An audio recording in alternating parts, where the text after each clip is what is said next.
here we use it because we use clips for aneurysms, so we use this term here. So although it's not today's electronic era, this is not the right word, but we do it. So there is nothing to disclose.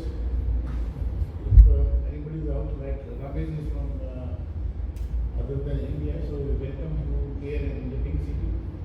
So we know how the aneurysm ruptures. Before starting my talk, I will talk about something small case capsule.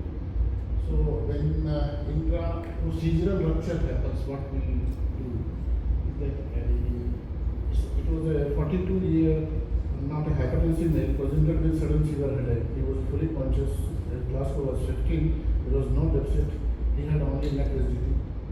So what should we do? CT scan. The CT scan showed there is a deep subretinal hemorrhage in the basal systems.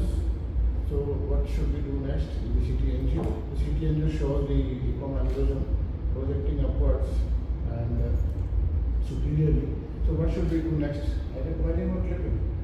So the patient's family got agreed for the endovascular procedure. So while navigating the catheter, the endovascular colleague injured the aneurysm.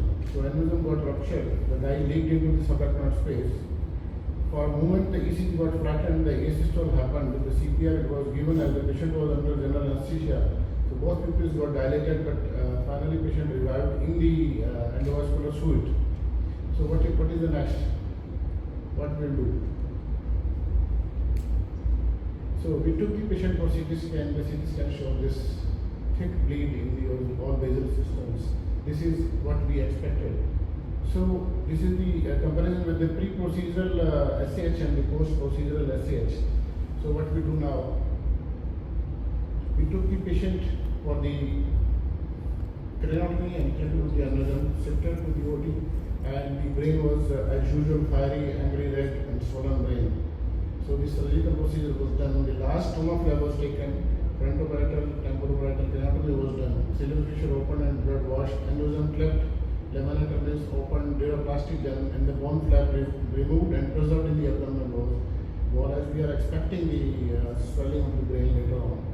So the post-op CT scan shows the quite removal of the subarachnoid bleed, but the clip is in place.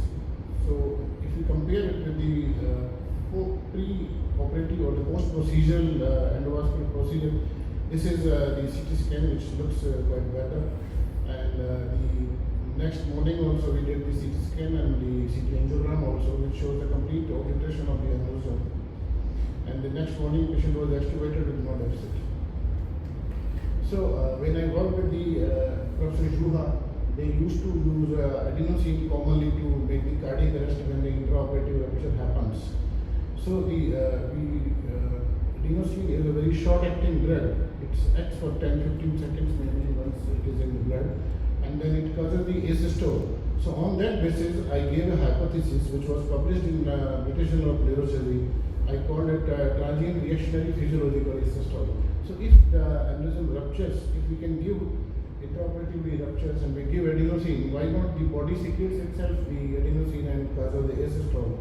So that was the cause of fall, or that can be the cause of fall or unconsciousness just after the subarachnoid hemorrhage that we usually see after the severe headache. So this was an interesting observation, and we published this hypothesis in British Journal. So my saying is that it's not the mountain we conquer, but we conquer ourselves after doing something. So why the aneurysm happens? The wall enhancement is very important in these. There is a very good study. This shows the where it happens and where is the maximum pressure and where is the minimal thickness where the aneurysm happens. So we'll talk a little bit about the clippology. In this we'll talk about the clips, design, types, strength, opening and closing pressure, materials and temporary clips and permanent clips, which is basically a technical issue that we talk about because we are using it every day. So the comparative study has been done in many centers with the different clips. The clips we use are the opponents of the designer or the developer variangle, McFadden and Hitch. But most commonly we are using Yesarkil and Sugita. Nowadays we have the Sano here, so Sano has made his own clips. Sano clips are also there, but I work with Japanese also, and they say that the Sugita clip and the Sano clip, the Yesarkil clip is better than all the three. So the clips, the opening pressure versus the closing pressure. The opening pressure is the arterial pressure which is required to open the aneurysm clip. So there is a difference in closing pressure among these brands of aneurysm clips. So the important factors determining the clip release or the displacement were the failure of the clip to cross the complete neck completely and intrinsic characteristic of the vascular wall. As you know, the aneurysm occurs where the wall thickness is less. So what is the closing pressure of the aneurysm clip? The closing pressure of the forces of the fenestrated clips like Yesarkil clips or the straight angle clips ranges from